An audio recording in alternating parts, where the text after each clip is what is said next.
quelles sont les statistiques sur ce mot. Alors on va essayer avec ce mot que j'avais. Riche, alors ça prend un petit peu de temps. La première chose qui vient ici, c'est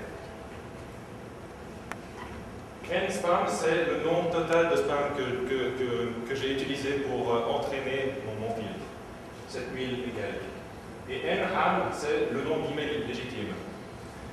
Alors, ce qui vient ici, ça il faut que j'explique, pour des raisons de sécurité, de performance, Spam Assassin convertit le mot riche en un code binaire. Et je vous garantis que ce code-là correspond au mot riche. Ça, il faut me croire sur parole.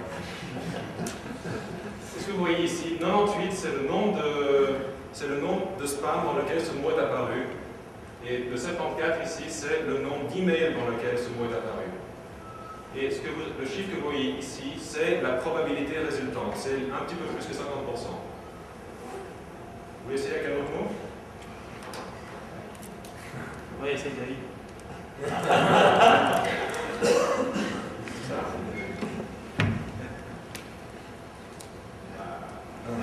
C'est la plus vite. J'ai quand même des copains qui répondent en moi. Évidemment, j'ai aussi essayé pour rigoler.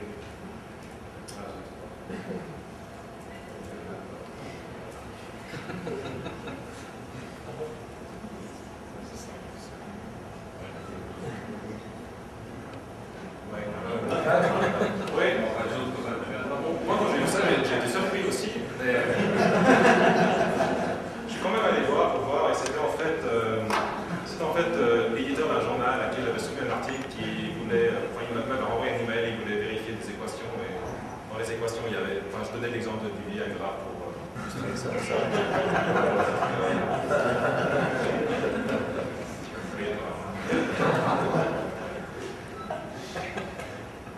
Voilà, ensuite, ça c'est le principe pour tester un seul mot dans l'email. Maintenant, je peux donc balancer un email complet à Spam Assassin pour voir ce qu'il va me dire. Alors, j'ai préparé dans ma longue collection de spam, j'ai reçu une fois ce message de gens qui s'inquiètent de mon poids. Donc, ça c'est clairement du spam. Alors, je vais voir qu'est-ce que Spam Assassin me dit là-dessus. Je lui dis de tester et de. Cet email en entrée. Alors ce que ça va faire, ça va ressortir le même email et à la fin ça va me donner une petite analyse. Alors Spam Assassin, il ne fait pas seulement une analyse statistique, il fait aussi un certain nombre de tests sur l'email. Chacun de ces tests, s'il le passe, ça va donner un certain nombre de points. Et si l'email accumule un certain nombre de points au-dessus d'un seuil, et puis en général de 5, on le classe comme du spam. Donc là, vous voyez, par exemple, ça c'est le résultat de l'analyse statistique. Ça me dit que la probabilité de l'email, c'est, à la précision de la machine presse, c'est 1. Et ça lui a donné 3,5 points sur 5. Vous voyez, Spam Assassin est très conservateur, il ne va pas donner 5 forcément, il va vraiment limiter au maximum le risque d'erreur. Ce qui condamne complètement l'email, c'est tous ces scores ici qui indiquent que l'originateur de l'email a été listé sur plusieurs listes noires sur Internet. C'est surtout ça qu'il condamne. Et là, vous voyez, il a obtenu 24,5 points sur 5, donc c'est clairement du spam. Voilà. Bon, quand j'ai préparé cette soutenance, j'ai cherché des images pour montrer comment ça marche, Spam Assassin, tout ça. Et la seule chose que j'ai trouvée, c'était une image que vous êtes maintenant en mesure de comprendre complètement. C'est un autre type de filtre.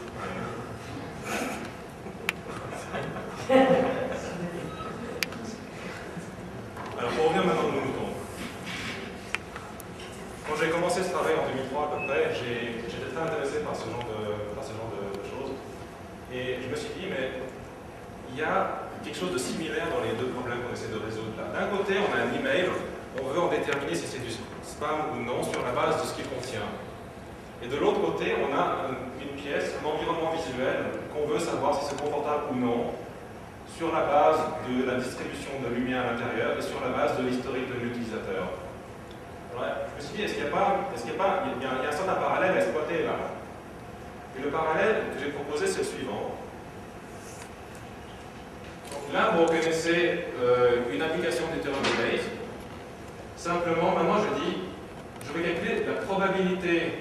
que le confort soit faux, bon c'est une notation un peu formelle, probabilité que confort est faux, sachant que, disons, l'éclairement horizontal prenne une valeur petite e. Et une application directe du théorème de Bayes, ça me donne cette expression qui est ici. Et ce qui est intéressant, c'est que ce terme qui est là, c'est quoi? Ça me dit de prendre toutes les situations qui étaient inconfortables et d'en trouver la fraction dans laquelle l'éclairement a pris la valeur petite e. Et de même, ce terme ici, ça me dit prendre toutes les situations qui sont confortables et de même trouver quelle fraction de ces situations avait un éclairement petit e. Donc ce qu'il me suffit de faire, c'est de trouver des situations que je sais être confortables ou inconfortables. Et comment je fais ça? Alors l'hypothèse que je fais, c'est de dire que chaque fois que l'utilisateur agit de lui-même sur les stores ou sur l'éclairage électrique, ça voudra dire que immédiatement avant c'était inconfortable et immédiatement après c'est confortable. Ça c'est l'hypothèse que je fais. Et c'est ça, c'est une analyse de l'historique de l'utilisateur qui me permet ensuite de déduire ces informations qui sont ici. Alors c'est ce que j'ai fait au LESO.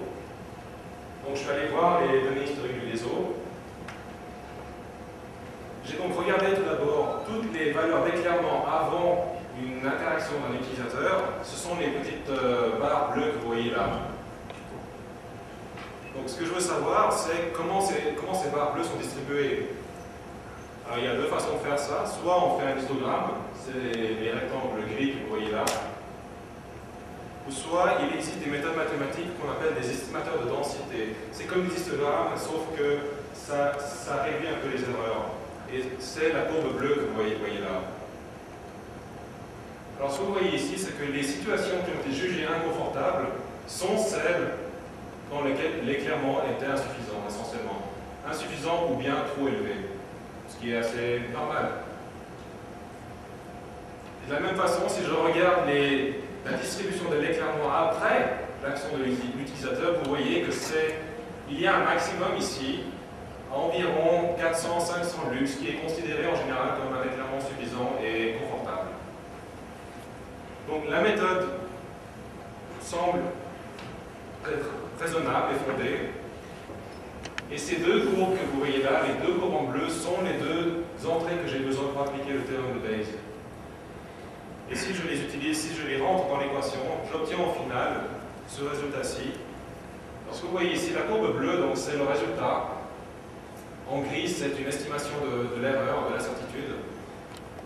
Sur la barre des X, ce sont les valeurs de l'éclairement horizontal, entre 0 et 3000 lux. Et sur la barre des Y, c'est l'estimation de la probabilité d'inconfort. Plus c'est haut, plus l'utilisateur est inconfortable.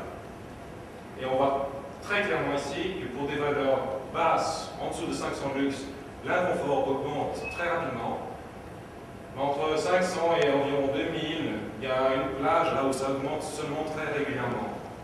Et ça, c'est une information très utilisable pour quelqu'un qui écrit un régulateur du bâtiment, puisque ça va lui dire qu'en aucun cas il faut descendre en dessous de, disons, 500 lux, mais tu peux te permettre d'aller entre 500 et 2000 si tu as besoin de le faire pour des besoins d'économie d'énergie. Voilà, donc j'ai décrit maintenant le formalisme qui permet de quantifier l'inconfort visuel. Alors qu'est-ce qu'on va en faire? Alors c'est ça que je vais parler dans l'implémentation. C'est la façon la plus, je dirais, naïve d'utiliser cette information dans un régulateur du bâtiment, c'est d'essayer de balancer la consommation électrique, enfin énergétique, avec l'inconfort visuel. Donc ce qu'on fait ici, on écrit ce qu'on appelle une fonction coût. On calcule à chaque pas de temps une somme pondérée d'une part de ça c'est la consommation électrique actuelle pour les luminaires. Ça c'est la consommation